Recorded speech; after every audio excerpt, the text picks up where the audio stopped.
Tapi bagi satu daerah yang diyakini belum baik, itu maka pemilihannya diserahkan kepada DPRD. Itu pilihan-pilihan. Tentu kita akan diskusikan, bahas bersama yang terbaik. Ada pilihan beberapa seperti beberapa negara, ada gubernur, bupati, wali kota yang sebagian di satu negara dipilih oleh DPRD dan juga sebagian dipilih langsung. Itu juga sebuah pilihan ya bagi masyarakatnya yang dirasa cukup cerdas, bisa memahami situasi kondisi politiknya, itu diberi kesempatan untuk memilih langsung. Tapi bagi satu daerah yang diyakini belum baik, itu maka pemilihannya diserahkan kepada DPRD. Itu pilihan-pilihan. Jadi sekali lagi wacana ini memang perlu kita diskusikan bersama, bahas bersama. Apa disampaikan oleh Bapak Presiden, saya kira itu sesuatu yang baik untuk terus kita diskusikan, bahas bersama. Sebagaimana kita ketahui bahwa anggaran daripada pilkada langsung luar biasa ya. Jadi ini perlu menjadi perhatian, setiap tahun jumlahnya terus bertambah sangat besar, dan apabila anggaran ini kita alokasikan untuk kepentingan infrastruktur, untuk kepentingan swasembada pangan, untuk kepentingan pendidikan, untuk kepentingan kesehatan dan lain-lain, saya kira manfaatnya jauh dapat dirasakan oleh seluruh rakyat Indonesia. Jadi saya kira ini satu pilihan-pilihan yang harus kita diskusikan, bahas, dan saya mengerti, memahami, pada akhirnya nanti kita semua tahu bahwa demokrasi kita harus terus kita kembangkan, tapi juga ada kepentingan-kepentingan prioritas yang harus kita dahulukan seperti kebutuhan pangan, pendidikan, kesehatan, dan lain-lain yang membutuhkan biaya yang tidak sedikit. Cukup ya? Gubernur terpilih NTT, DPP Perindo yang besar, juga untuk mewarnai di bangsa ini maupun juga di berbagai daerah juga di Nusa Tenggara Timur. Dan dengan transformasi anak-anak muda tadi, saya pikir yang dimaksudkan dan juga ingin dicapai oleh Pak Haritanu, oleh Ibu Angela, mudah-mudahan juga bisa dicapai oleh Partai Perindo di pusat dan juga nanti di Provinsi NTT ke depan. Dan juga sebagai wakil Ketua Umum DPP Partai Golkar, tentunya kami juga senang Perindo terus bergerak maju dan menjadi salah satu teman setia kami dalam mensukseskan pembangunan di Indonesia maupun juga di seluruh Republik ini. Sekali lagi selamat buat Partai Perindo. Sebagai juga wakil ketua Partai Golkar, kami memberikan juga ucapan selamat kepada teman-teman dari Partai Perindo di pusat maupun di daerah. Pak, mungkin di 100 hari kerja kepemimpinan Bapak nanti program apa yang akan dilaksanakan? Kami akan mengonsolidasikan nanti kekuatan di birokrasi dan juga mengeksekusi program prioritas yang kami ingin kerjakan. Termasuk juga tentu program Pak Prabowo Gibran yang juga harus juga dilaksanakan di daerah. Maksud makan siang bergizi yang akan dilakukan di seluruh Indonesia, juga di Nusa Tenggara Timur, yang kami bersyukur sekali dari 71 triliun itu 8 triliunnya itu nanti ditaruh di NTT. Itu lebih dari 10% anggaran itu ada di Nusa Tenggara Timur nanti. Pak, ini terkait Pak Prabowo kemarin soal usulan pilkada ini dipilih oleh DPRD dari Golkar, kan Bapak juga. Yang pasti begini, waktu pas Pak Balil sampaikan kemarin itu memang hasil dari sebuah perbincangan yang juga kami lakukan di Partai Golkar, yang kami melihat bahwa sistem politik hari ini harus kita benahi ya, baik itu di pilkada dan juga mungkin di pilpres ataupun juga mungkin nanti di pileg ke depan. Untuk itu tentu ini wacana sudah disampaikan dan sudah Pak Prabowo juga sudah merespon dengan baik di acara ulang tahun kemarin.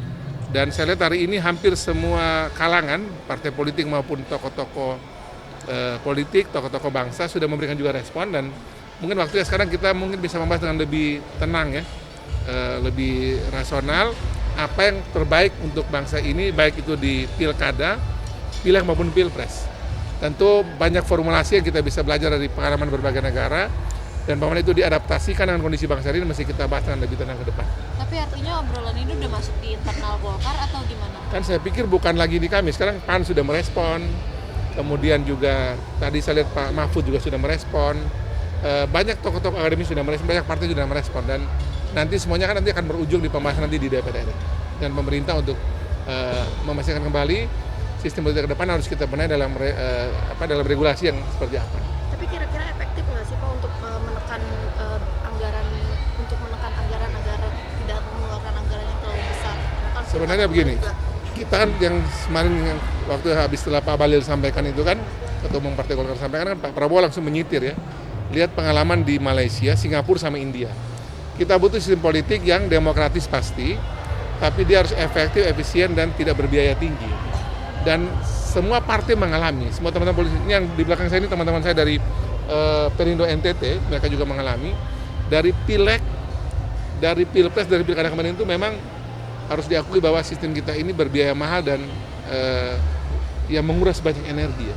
Yang menang maupun kalah juga pasti akan, setelah pilkada pasti akan pusing. Bukan apa-apa, karena kita juga miris dari masyarakat kita kok jadi begini. Nah, sehingga kita mungkin harus merapikan kembali. Nanti tentu sekali lagi diskusinya harus dengan tenang, dengan rasional, dengan berbagai tokoh, berbagai kalangan, sehingga nanti setelah dapatkan rumusan yang tepat mungkin akan menjadi keputusan yang akan diambil oleh pemerintah dan DPR. Terima kasih, Pak. Kami ya, saya dengan Bu Yuke itu ditugaskan oleh Ibu Mega, ya, Ketua Umum PD Perjuangan, dan Pak Hasto, Sekretaris Jenderal, untuk menghadiri hari ulang tahun Partai Perindo yang ke-10, dan kami mengucapkan selamat dan sukses bagi Partai Perindo untuk terus mengabdi dan berbakti pada negeri. Selamat dan sukses. Pak, Udah? soal Pak Prabowo boleh dari Bu Mega udah ada arahan nggak Pak yang soal pilkada bakal dilakukan oleh DPRD? Sudah ada obrolan belum di dalam Pak? Kami di partai lagi melakukan kajian secara mendalam tentang jalannya demokrasi kita. Kita memang harus mengevaluasi pelaksanaan demokrasi kita, baik pileg, pilpres maupun pilkada ya yang terakhir ya. Dan dalam evaluasi itu kita harus juga nanti untuk menentukan bagaimana arah demokrasi kita ke depan. Khusus untuk pilkada itu memang perlu kajian secara mendalam, karena yang dikatakan dengan demokrasi itu memang benar, bisa demokrasi langsung dan demokrasi perwakilan. Maka ide atau usul dari Pak Prabowo tentunya harus dikaji secara mendalam supaya demokrasi kita itu lebih bermutu. Kita misalnya ya, kita perlu melakukan kajian secara mendalam bahwa demokrasi itu kan sekarang ini dilakukan secara simetris ya, artinya semuanya dipilih langsung. Apa dari hasil kajian itu mungkin akan memunculkan varian pilkada itu bisa ada yang langsung, ada juga yang dilakukan melalui perwakilan. Misalnya bagi daerah-daerah yang indeks demokrasinya itu masih rendah. Contoh yang bisa secara langsung ya, indeks demokrasi di DKI Jakarta itu memungkinkan demokrasi atau pilkada itu dilakukan secara langsung. Tapi ada beberapa wilayah yang mungkin masih belum siap untuk bisa lakukan secara langsung, itu juga mungkin bisa dijadikan variasi bahwa dia bisa dipilih oleh DPRD bagi wilayah-wilayah atau daerah-daerah yang misalnya indeks demokrasinya itu masih rendah, misalnya begitu. Tapi di luar itu mari kita kaji berbagai macam kelemahan dan kelebihan demokrasi kita sekarang ini, karena demokrasi kita sekarang ini membuka peluang, misalkan ya, membuka peluang.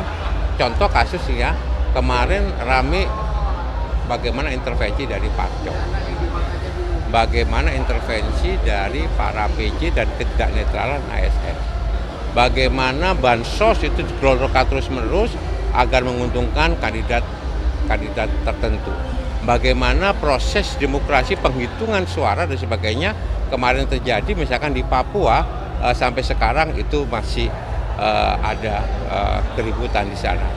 Maka ini memang perlu kita evaluasi secara langsung, termasuk bagi para penyelenggara dan pemberian sanksi diskualifikasi ya bagi mereka-mereka yang melanggar.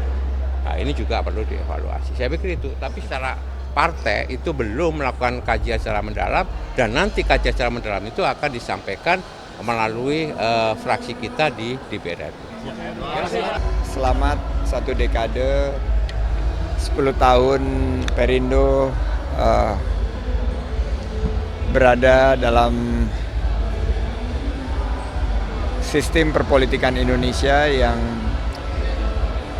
berkontribusi untuk kesejahteraan bangsa. Dan saya mengucapkan selamat kepada Pak Ari, Mbak Ketum, Mbak Angela, dan seluruh jajaran Perindo di Sabang sampai Merauke, di seluruh Nusantara, dan tentunya mengharapkan yang terbaik bagi Perindo ke depan untuk membangun negeri.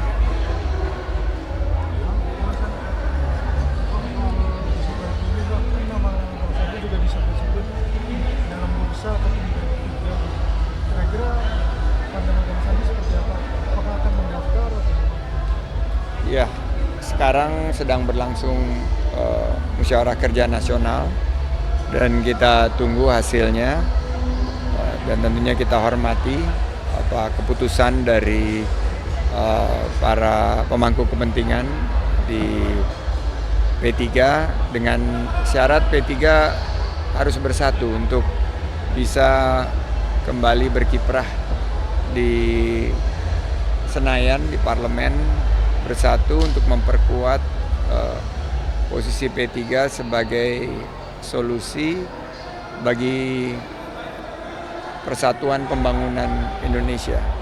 Dan kita melihat peluang itu ada. P3 punya potensi yang sangat luar biasa. Jadi kita hormati keputusan Mukernas, dan tentunya nanti apa yang akan disampaikan pada hasil daripada Mukernas ini tentu akan menjadi pedoman bagi langkah-langkah ke depan. Kita tunggu hasil Mukernas yang nanti akan memberikan panduan-panduan, karena tentunya kita harus jaga persatuan. Itu yang harus kita utamakan. P3 ini sudah hampir beberapa tahun ini dihadapkan beberapa masalah, tapi untuk menghadapi masalah tersebut, tantangan tersebut bisa kita atasi dengan syarat kita harus bersatu. Terima kasih. Jadi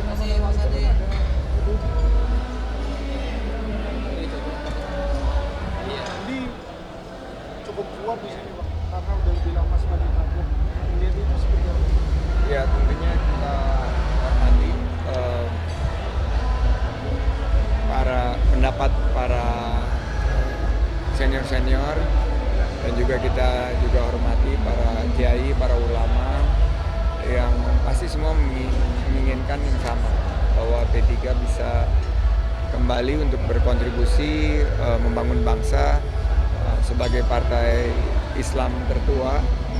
P3 menjadi harapan dari banyak kalangan untuk ikut mengawal proses menuju Indonesia Emas 2045. Sudah ada yang lebih Bang Sandi dari senior-senior?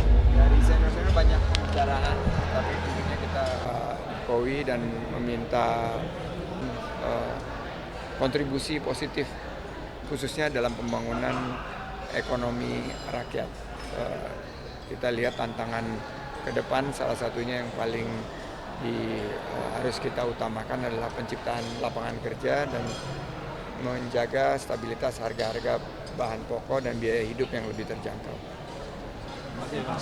Bahagia dan bangga bisa hadir secara langsung untuk memberikan selamat kepada para pimpinan dan keluarga besar Partai Perindo yang hari ini genap berusia 10 tahun.